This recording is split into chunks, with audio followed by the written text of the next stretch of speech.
Sy baie bly om elkeen hier vanoggend te sien. Net voor ons begin 'n paar afkondigings. So baie geluk sê met elkeen wat verjaar. Daar's geen verjaarsdae vandag nie, maar ek sien die week is daar vol week van verjaarsdae. So baie geluk aan elkeen wat verjaar. Dan die vakansieprogram. Eerstens wil ek baie dankie sê vir elkeen wat deelgeneem het en gehelp het, vir al my leiers en ook die personeel met die vakansieprogram wat hierso was. Dit was baie suksesvol geweest. As jou kind jou nou nog bietjie moeg maak en jy net wil rus die laaste week, daar is nog 'n vakansieprogram by Verwoerd Park, die gemeente. So as jy wil jou kind inskryf daarvoor, jy kan net vir Dominee Janine kontak, haar nommer is op die afkondigings. Dan verlof, ek is op verlof, eintlik op studieverlof met die universiteit tot volgende week, waar ek net my skripsie klaar maak. Dan die huwelikskursus, ons beplan 'n huwelikskursus, ons al drie, ek, Dominee Johan en Dominee Talia is besig om daaraan te werk. Dit gaan wees Sondag die 24ste Augustus. Dit is gefokus op voorhuweliks. Dis 'n voorhuwelikskursus, voor jy nou trou en goed. So nou elkeen hartlik uit daarna. En dan ons lente makiti, ons herinner elkeen daaraan ook. Hierdie datum is die 26ste September. So knoop so lank daai datum vas. Dan saam met dit wil ek net gou afkondig, ek is aangestel deur Dominee Johan om hierdie af te kondig. Ons is hy is op soek na 2 of meer beeste, of een of 2 beeste en so 4 skape. Hy sê as jy hulle nou wil skenk, sal hy in sy yard gaan gras sny so lank. Sy gras raak nou bietjie lank, so nee, grap, sy erf is nou bietjie te klein vir dit. So as jy dalk 'n bees of 2 wil skenk of 'n paar skape wil skenk vir die karnaval, as 'n vleistafel, asseblief kontak vir Dominee Johan daarmee. Dan ons gemeenteraadsvergadering is die 28ste Julie, onthou asseblief net dit ook. Dan kom ons by ons lief en leed, ek sien ons lysie is vanoggend baie lank. Daarom motiveer ek julle asseblief en vra, as jy hierdie mense ken of van hulle al gehoor het, of dalk net hulle nommer het, kontak hulle, hoor by hulle, hoe gaan dit, hoor dalk, waar kan jy help, al is dit net om te bid. Ons dink aan Leni Appelgrein, Kobie Brits, Elsie Dupree, Eddie Johnstone, Junet Rautenbach, Gert van Wyk, Blackie Bester, Rita Du Plessis, Anton Holzhausen, Freek Pretorius en Johan Schmidt. En dan ook deel ons in die hartseer van Ruben en Dominee Natalia. Ek sien hulle is nie vanoggend hierso nie. Ruben se pa is in die week oorlede. Stuur ook dalk vir hulle boodskapie, hoor ook dalk by hulle hoe gaan dit, en bid ook saam vir die gesin en hulle familie wat nou deur 'n moeilike tyd gaan. Voor ons begin wil ek 'n kans gee wat ons kan stil word voor die Here vanoggend. Deel vanoggend met God wat op jou hart is. Dalk is daar niks nie. En sit dalk net vanoggend by sy voete in stilte.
Here, U ken elkeen se hart hier vanoggend.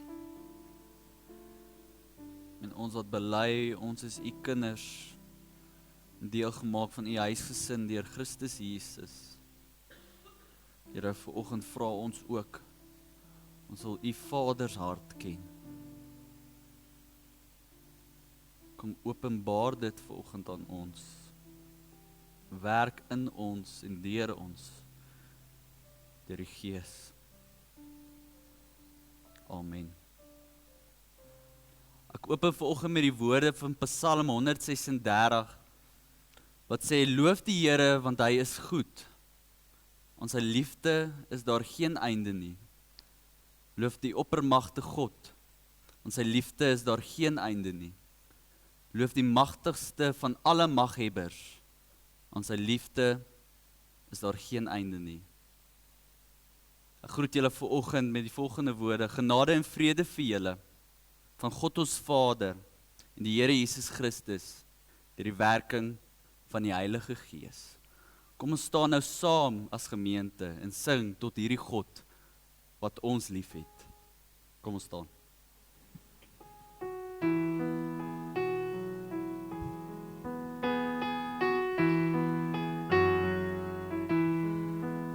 God is liefde, juig ons harte en bedink wat liefde doen, dat hy ons sy seun gestuur het om ons sonde te versoen.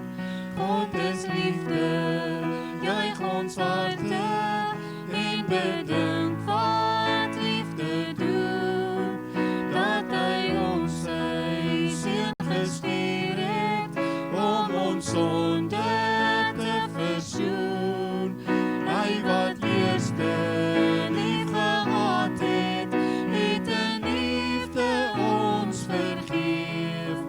Nou kan ons uit God gebore, uit die bron van liefde leef, uit die bron van liefde leef. God is liefde, juig ons harte en bedink wat liefde doen, dat hy ons sy seun gestuur het om ons sonde te versoen. Hy wat eerste lief gehad het, het in liefde ons vergeef. Nou kan ons uit God gebore, uit die bron van liefde leef, uit die bron van liefde leef. Hy wat eerste lief gehad het, het in liefde ons vergeef. Nou kan ons uit God gebore, uit die bron van liefde leef, uit die bron van liefde leef, uit die bron van liefde leef.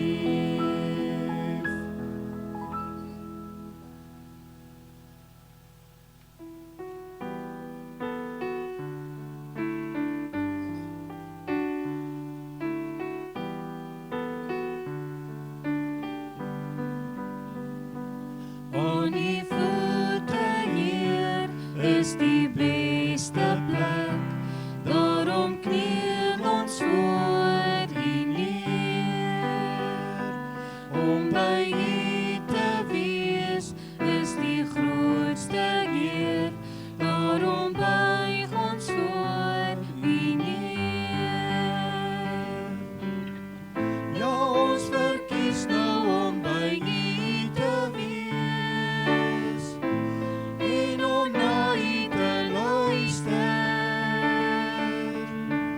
In plaas van altyd maar weer besig te wees, kom ons nou tot rus by U. Aan U voete, Heer, is die beste plek. Daarom kniel ons voor U neer. Om by U te wees is die grootste eer. Daarom buig ons voor U neer.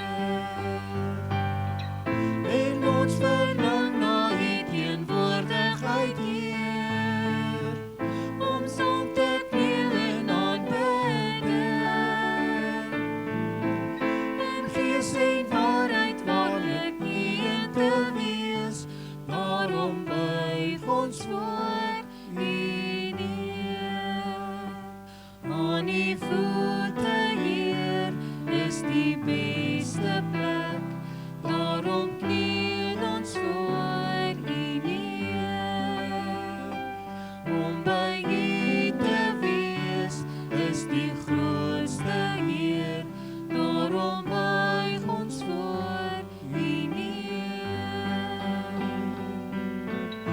Net soos 'n vader wat sy kinders vertroos, so omhels hy ons elkeen. U is 'n vader wat versorg en beskerm, en ons kom tot rus by U. En ons kom tot rus by U. En ons kom tot rus by U.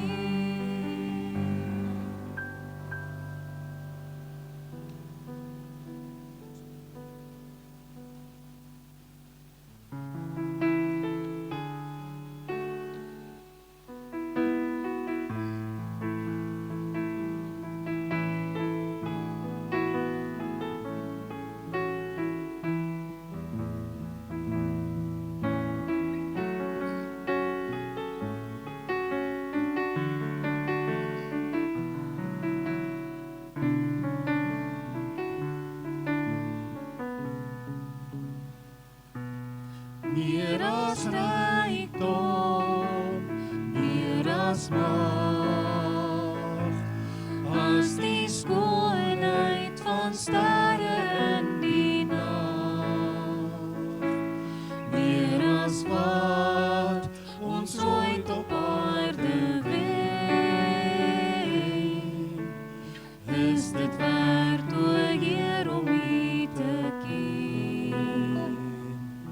Meer as silwer, meer as geld, al die blomme, die diere in die veld. Meer as dit, so eindeloos veel meer, was die prys wat U betaal het, Heer. Aan 'n kruis en in 'n graf van steen, U leef en sterf, verworpe en alleen, Immanuel, U die God met ons, U dra die straf, en dink aan ons, meer as ooit, meer as silwer, meer as geld, al die blomme, die diere in die veld. Meer as dit, so eindeloos veel meer, was die prys wat U betaal het, Heer. Aan 'n kruis en in 'n graf van steen, U leef en sterf, verworpe en alleen, Immanuel, U die God met ons, U dra die straf, en dink aan ons, meer as ooit. Aan 'n kruis en in 'n graf van steen, U leef en sterf, verworpe en alleen, Immanuel, U die God met ons, U dra die straf, en dink aan ons, meer as ooit. Immanuel, U die God met ons, U dra die straf, en dink aan ons, meer as ooit.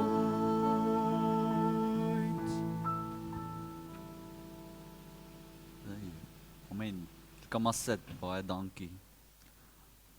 Baie dankie aan ons orkes, dankie Martin, Carly, julle.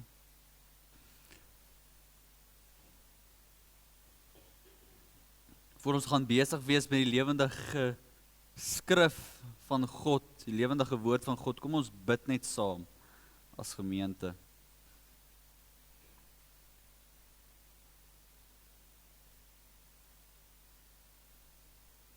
Here, U is die een wat eerst aan ons gedink het.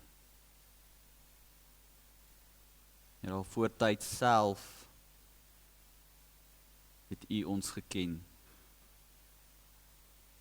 En so kom ons as gemeente vanoggend voor U, as familie van God, as kinders van die Vader, en ons vra dat U woord sal oopbreek, en mag dit lewend word binne ons, en mag die Heilige Gees deur ons dit openbaar aan hierdie wêreld. Ons bid dit in U naam alleen. Amen. Ons vind onsself in die kerklike jaar in koninkryk tyd, waar ons fokus op die koninkryk van God. En ek weet ons is besig met 'n reeks daaroor, en Dominee Natalia en Dominee Johan het al self gepreek daaroor, en my vraag vanoggend is, waar begin die koninkryk van God? As ons nou realisties is, met ander woorde, probeer ek vra, ons praat so baie keer oor die koninkryk van God, ons preek so baie keer, ons hoor so baie boodskappe oor die koninkryk van God, maar hoe lyk dit en waar begin dit? Jesus het dan nou die koninkryk kom vestig hier op aarde, ons hoor dit al in Markus, waar hy sê, hier is die koninkryk van God, wat hy bring, maar hoe lyk dit vandag? Is dit iets wat ons kan vasvang? Ja, as jy nou na Engeland toe gaan of Brittanje toe gaan, kan jy sien daar was 'n koninkryk gewees met al die geboue en die mooi tempels en kastele waar daar is. En as jy Rome toe gaan, kan jy ook sien daar was 'n koninkryk daar gewees met al die mooi geboue. En ek dink hierdie foto wat ek self nou hier het, is uit Rome uit. Ek is self nie seker nie. Maar jy sien hierdie nablyfsels van 'n koninkryk. En nou ons vraag is nou vanoggend, maar waar begin God se koninkryk? Waar kan ons dit sien vandag? Gelukkig vir ons is ons nie die enigstes wat hierdie vraag vra nie. In Lukas kry ons 'n soortgelyke vraag wat aan Jesus gevra word deur 'n skrifgeleerde. Nou hierdie skrifgeleerde, soos ons weet, is baie slim en het Jesus baie keer probeer uitvang. En ons kan nou gaan na die teks toe, Lukas 10. En ons begin met vers 25 tot 26. Wat sê, daar was 'n wetgeleerde wat aan Jesus 'n strikvraag wou stel. Hy staan toe op en vra, meneer, wat moet ek doen om die ewige lewe te verkry? Jesus sê toe vir hom, wat staan in die wet van Moses geskrywe? Wat lees jy daar? Hy antwoord, jy moet die Here jou God lief hê met jou hele hart en met jou hele siel, met al jou krag, met jou hele verstand en jou naaste soos jouself. Jesus antwoord, jy het reg geantwoord, sê Jesus vir hom, doen dit en jy sal lewe verkry. Ons hoor Jesus word hier uitgedaag soos baie keer deur 'n skrifgeleerde. En ons lees dat hy vra, hoe kan hy die ewige lewe verkry? Met ander woorde kan ons hierdie woorde omruil, hoe kan ek deel word of deel kry aan God se koninkryk? Dit is die tipe taal wat hulle mee gewerk het as hulle praat het van God se koninkryk, die ewige lewe. Hoe kan ek deel hê van hierdie? Maar soos ek en jy vanoggend die vraag vra die skrifgeleerde nie op dieselfde manier nie. Nee, hy kom van 'n ander hoek uit. Hy wil nie eintlik weet hoe kan hy die ewige lewe kry nie. Hy dink hy het reeds die ewige lewe, of hy glo so. Hy probeer Jesus uitvang. Hy is nie eintlik hier om deel te word van die koninkryk wat Jesus kom verkondig het nie. Nee, hy is hier om Jesus te toets en te sien of hy teen die wet en die Torah staan. En Jesus gebruik hierdie geleentheid en hierdie toets om te verduidelik dat hy nie hier is om teen die Ou Testament, teen die Torah en teen die wet te staan nie. Dis nie hoekom hy hier is nie. En die koninkryk wat hy kom vestig het, en kom vestig, is die een wat reeds opgeskryf is in die Torah. En so gebruik hy dan die Torah wat die skrifgeleerde aanhaal, die Ou Testament soos ons dit ken, en hy verduidelik hoe 'n iemand moet optree wat reeds deel het van hierdie koninkryk. En dis eintlik 'n baie mooi antwoord, die samevatting van die wet wat hy hierso lees. En Jesus sê vir hom, as jy dit het, dan het jy die ewige lewe. As jy dit het, dan is jy deel van God se koninkryk. Maar dit is nie genoeg vir hierdie skrifgeleerde nie. Hy kon nie vir Jesus nou hier uitvang nie. En so gaan hy nou verder. En hy vra vir hom die volgende vraag in vers 29.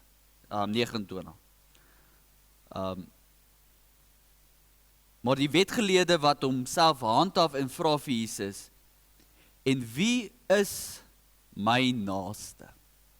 Dit is wat hy vir Jesus vra. En wie is my naaste? Nou op die oog af lyk dit weer vir ons soos 'n onskuldige vraag wat hy vra.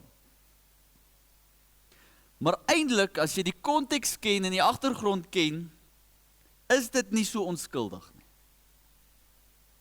Kom ek vertaal dit vir ons in ons eie konteks. Dit is hoe daai vraag vandag sou geklink het. Vandag sou hy so iets geklink het. Die skrifgeleerde sou Jesus dit gevra het. Maar is jy deel van ons mense? Iets wat ons baie hoor. Woorde wat ons baie gebruik self. Hy noem eintlik vir Jesus hier 'n verraaier. Jesus sê hy moet doen soos wat die wet vir hom sê, hy moet lief wees vir sy naaste, maar hy sien Jesus as 'n verraaier van sy eie mense. Hy sê eintlik vir Jesus, maar jy doen nie dit vir ons mense nie.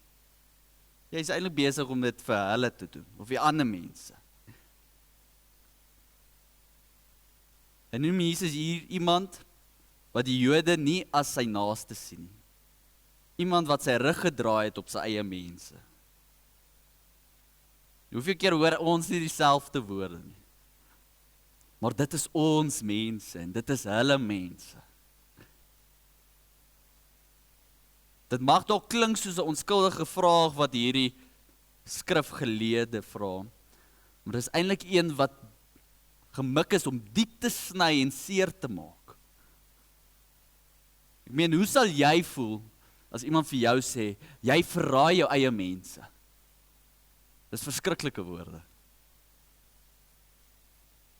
Jy's nie meer deel van ons mense. Jy kyk nie na jou eie mense nie. Dit is wat hierdie skrifgeleerde vir hom sê. Vir Jesus sê. En nou kom ons kyk hoe antwoord Jesus vir hom. Ek lees vanaf vers 30.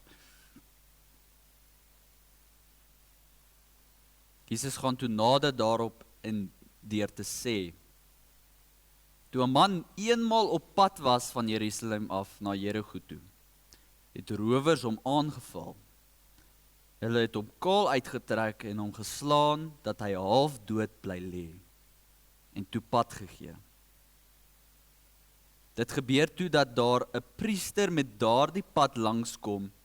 Toe hy hom sien, gaan hy ver langs verby. Net so het daar ook 'n leviet by die plek gekom. En toe hy hom sien, gaan hy ook ver langs verby. Maar 'n Samaritaan wat op reis was, het op hom afgekom. En toe hy hom sien, het hy hom innig jammer gekry. Hy het na hom toe gegaan, sy wonde met olie en wyn behandel en hulle verbind. Toe het hy hom op sy rydier gehelp en hom na 'n herberg toe geneem en hom daar verder versorg. Die volgende dag haal hy 2 muntstukke uit en gee dit aan die eienaar van die herberg en sê, sorg vir hom en as jy meer onkoste met hom het, sal ek jou betaal wanneer ek hierlangs terugkom. Wie van hierdie 3 is volgens jou die naaste van hom wat onder die rowers verval het? Die wetgeleerde antwoord, die man wat aan hom medelee bewys het. Toe sê Jesus vir hom, gaan maak jy ook so.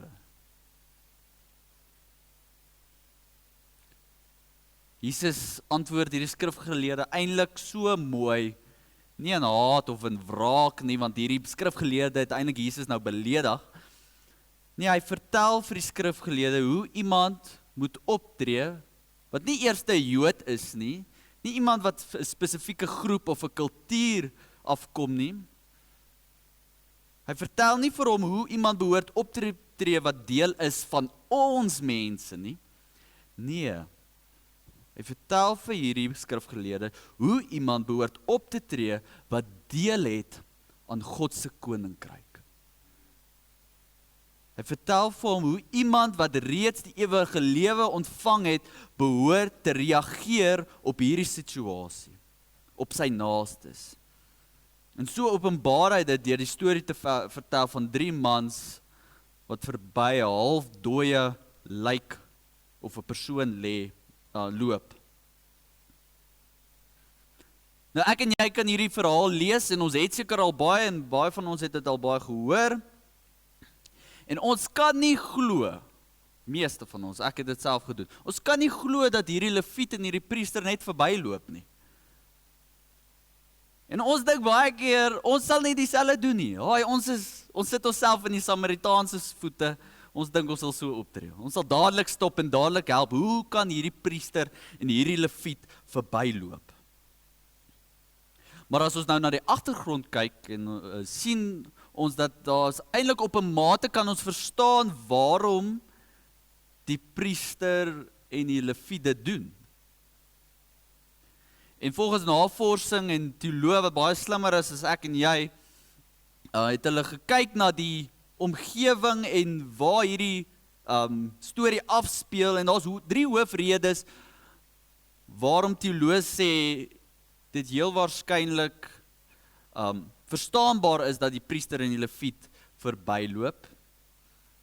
Die eerste rede is die vrees vir onreinheid, om onrein te word.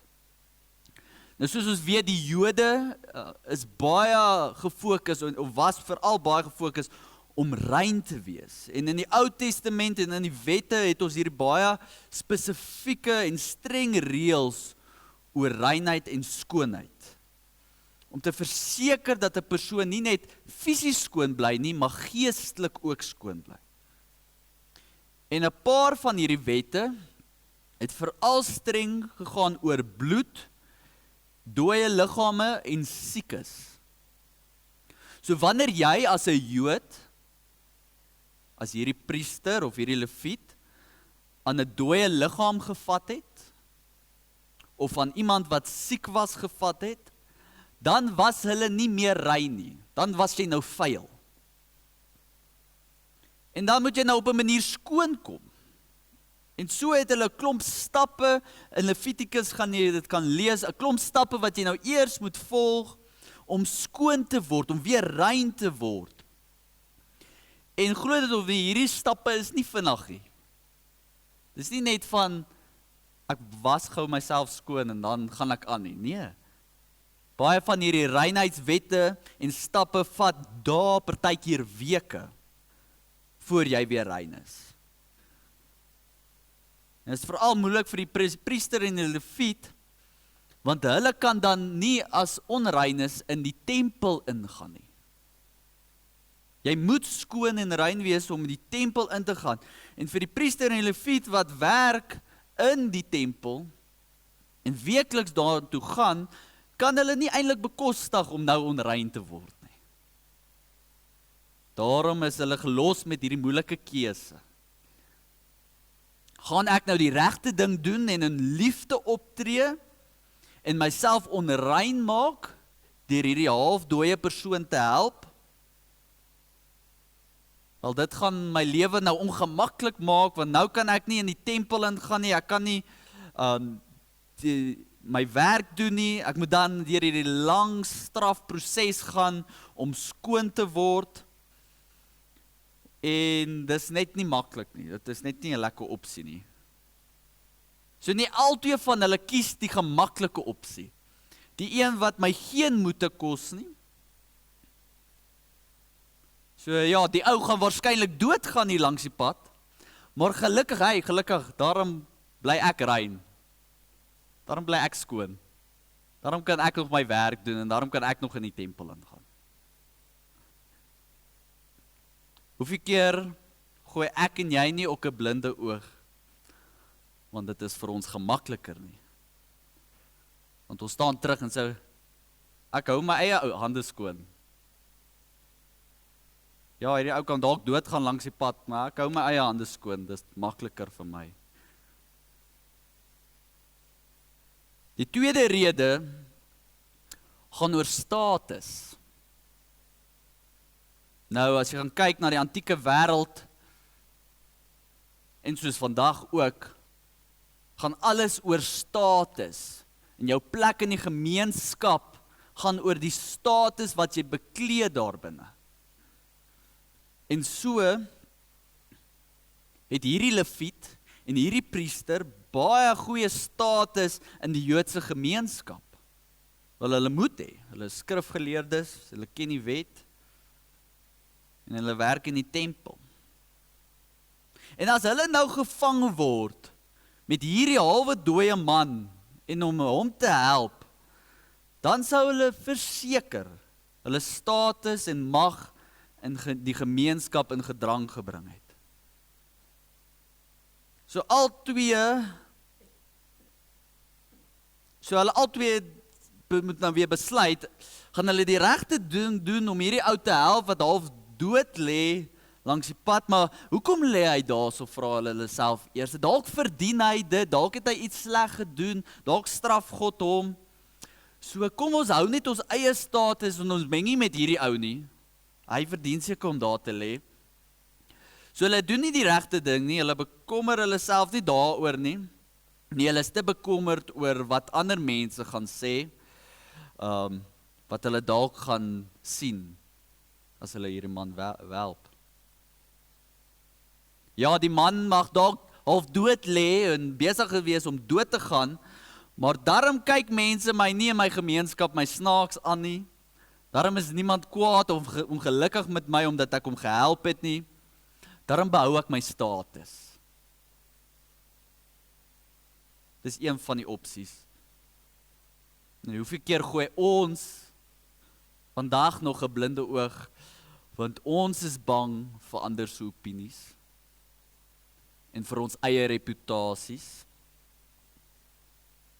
Maar ons staan daarom terug en sê, maar gelukkig kyk niemand my snaaks aan nie. Gelukkig is ek nie weird nie.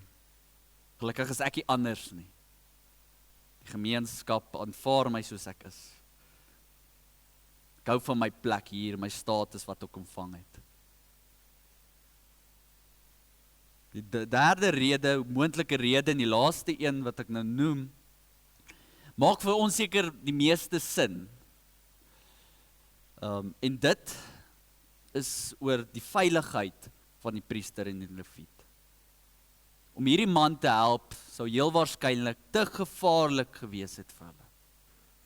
Kyk, die pad tussen Jerigo en Jerusalem was bekend vir rooftogte en was baie onveilig gewees. Nou, dis is soos om nou op die N4 of op die N1 in die middel van die aand te ry en te stop. Wel, seker op enige pad op hierdie stadium. Of deesdae. Jy kan nie net enige plek stop in die middel van die aand nie.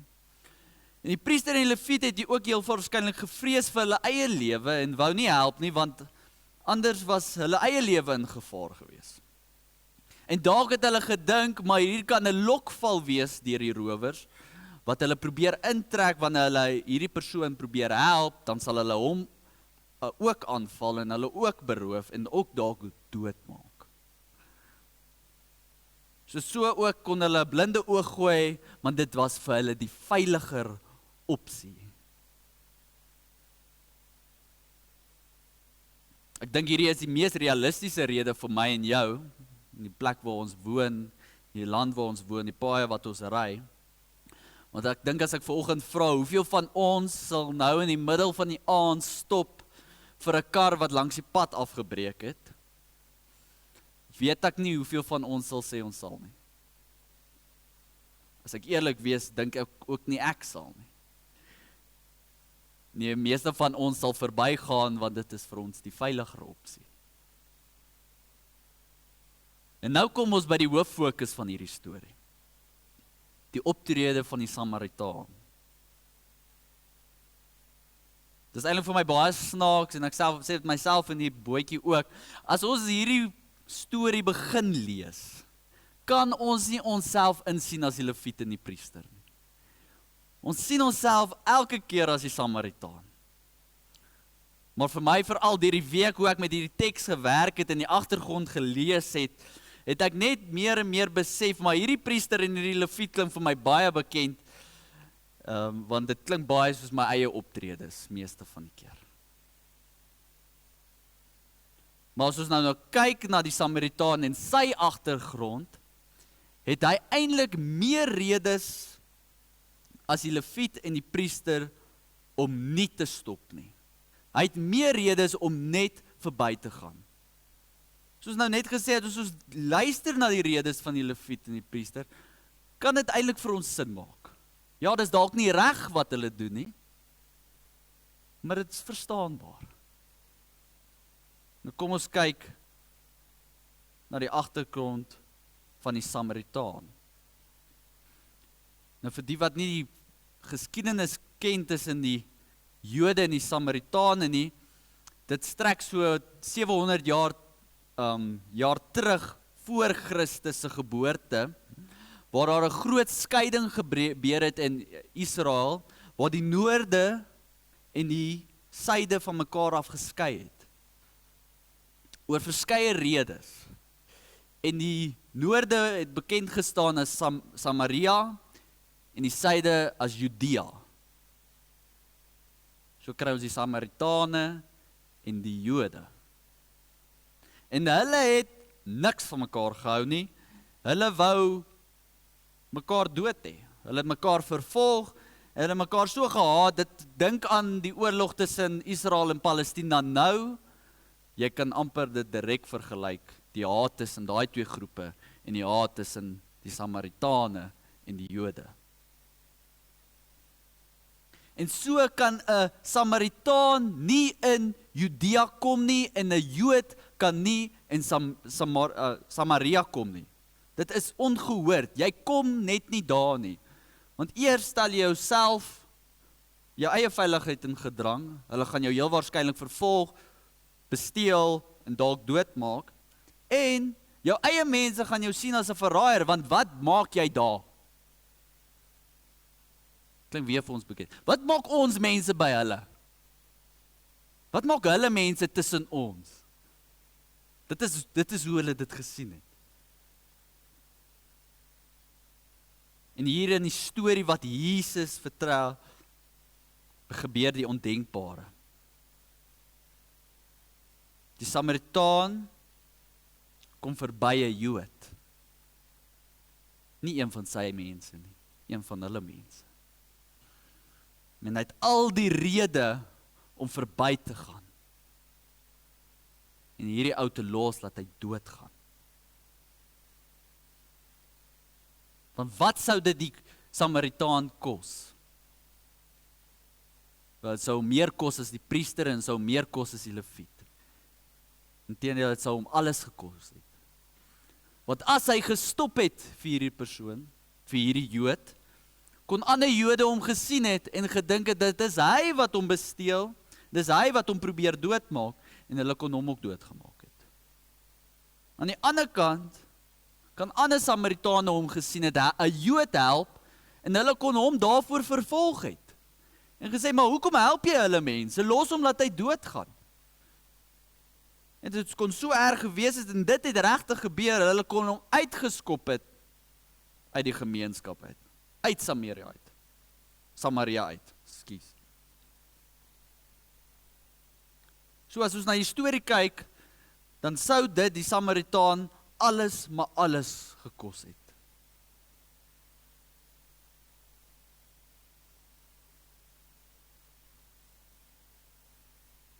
En so ver sou dit tot sy eie lewe kon gekos het. Maar die Samaritaan, anders as die priester en die leviet, vra nie vir homself, maar wat gaan dit my kos nie? Nee, sy eerste reaksie is om in liefde op te tree en te doen wat reg is. Ek wil afsluit met die volgende storie. Jy kan aangaan na die volgende skyfie, dankie Hannes.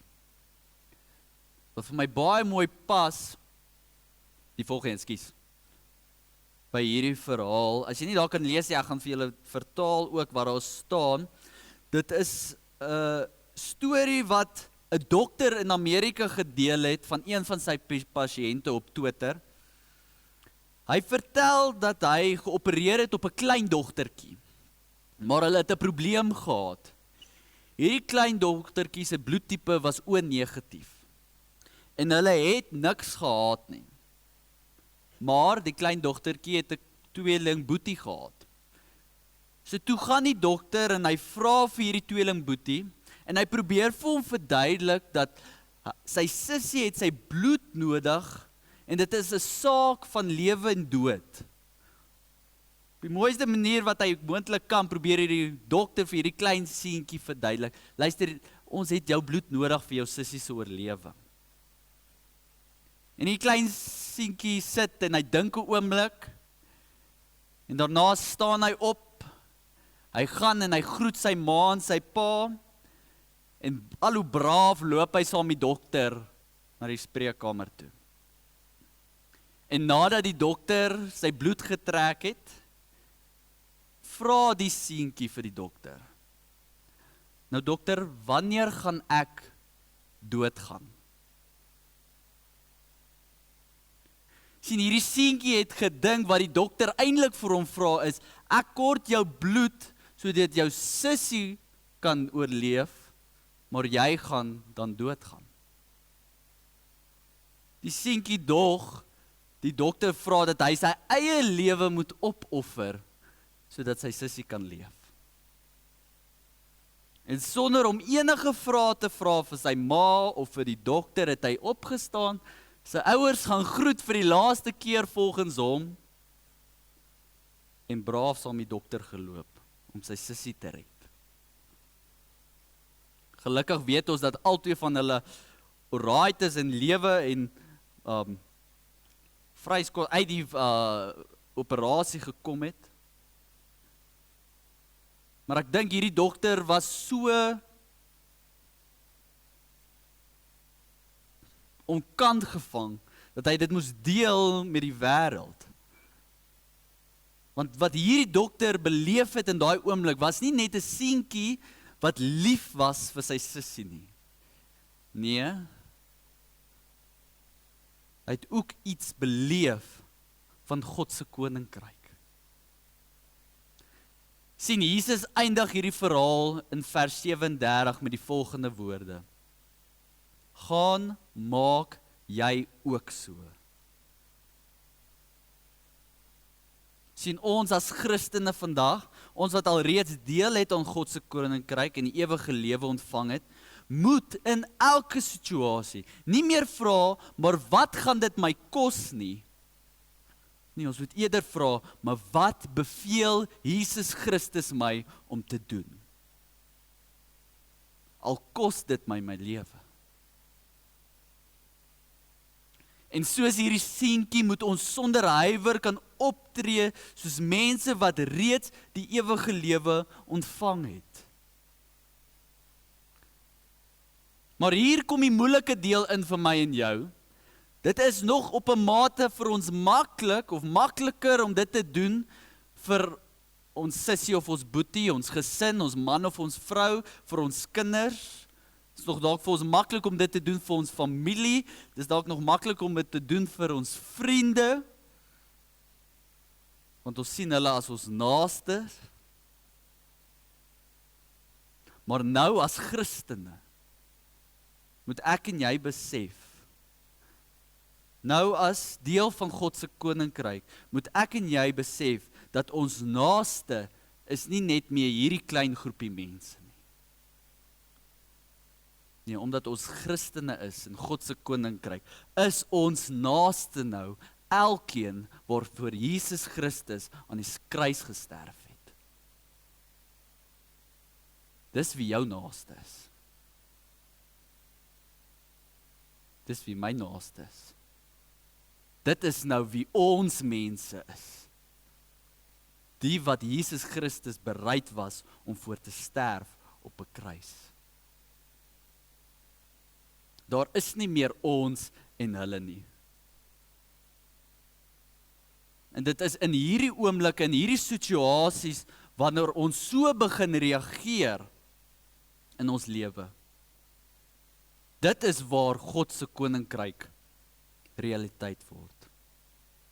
Dit is wanneer ons in hierdie situasies in ons lewe so reageer, waar die koninkryk van God begin. Sien, as ek en jy dink aan 'n koninkryk, dan dink ons aan goue strate en mooi pilare en mooi geboue. Nee. Die koninkryk van God begin hier, waar Christus ons beveel, gaan jy ook en doen dieselfde.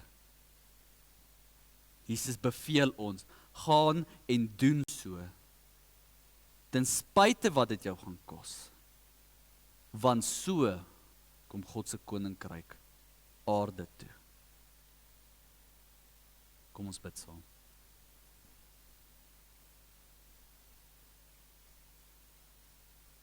Here, ons word so baie vasgevang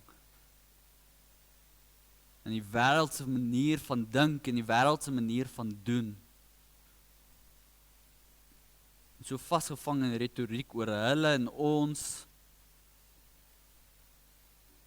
Here, dat ons vergeet dat ons reeds deel het van hierdie koninkryk wat U kom vestig het.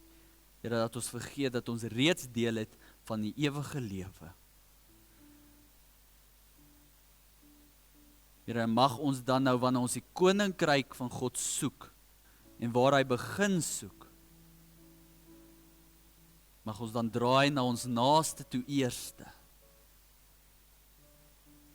Mag ons vra, nie wat dit ons kos nie, Here, maar wat verwag U van ons? Here, en ons kom bely dat ons is swak en ons is net mens, en dit is vir ons moeilik.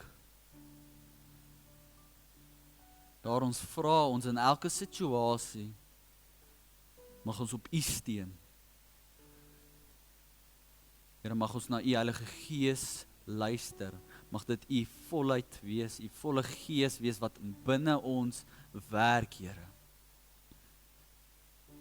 Here, maak ons oë oop, sodat ons naaste kan raak sien. Ja, Here, ons naaste wat nou die is, waarvoor U dood gegaan het op 'n kruis.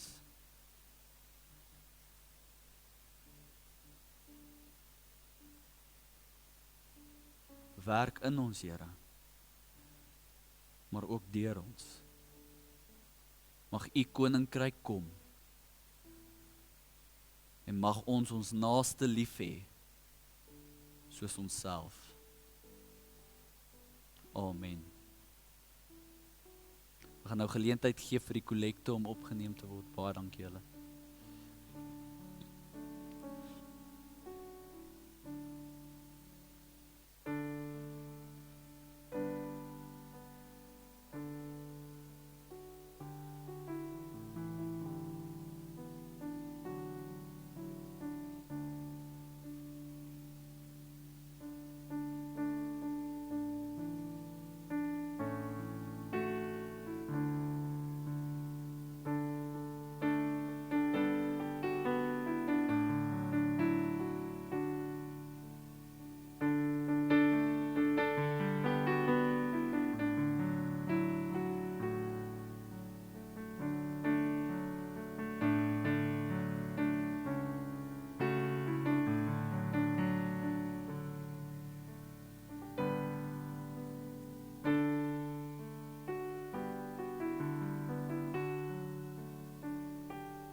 Kom ons staan nou as gemeente en ons sing saam as naastes tot eer van God.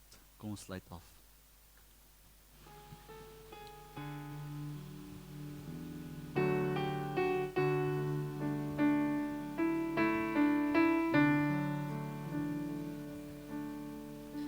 Slechts U wil, Heer, U wil met my,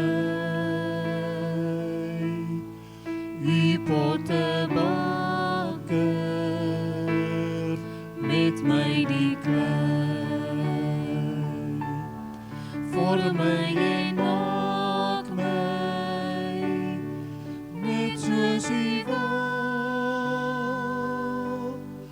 op U bly wag ek, nederig en stil.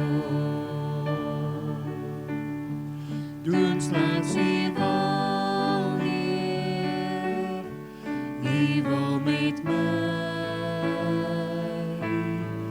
Laat my nie doelloos, nutteloos bly.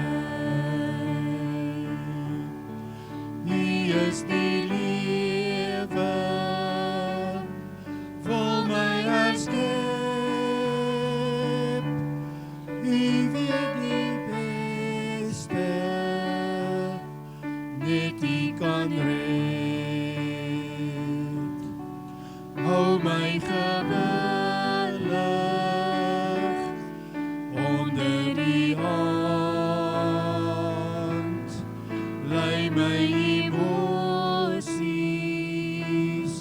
krag en verstand. U wil ek dien, Heer, U wil ek eer. U weet die beste, U moet regeer.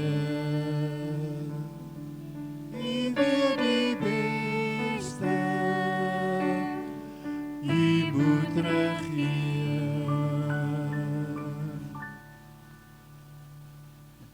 Gemeente, ontvang nou die seën van die Here. Die genade van die Here Jesus Christus, die liefde van God, en die gemeenskap van die Heilige Gees sal by julle bly en wees. Amen.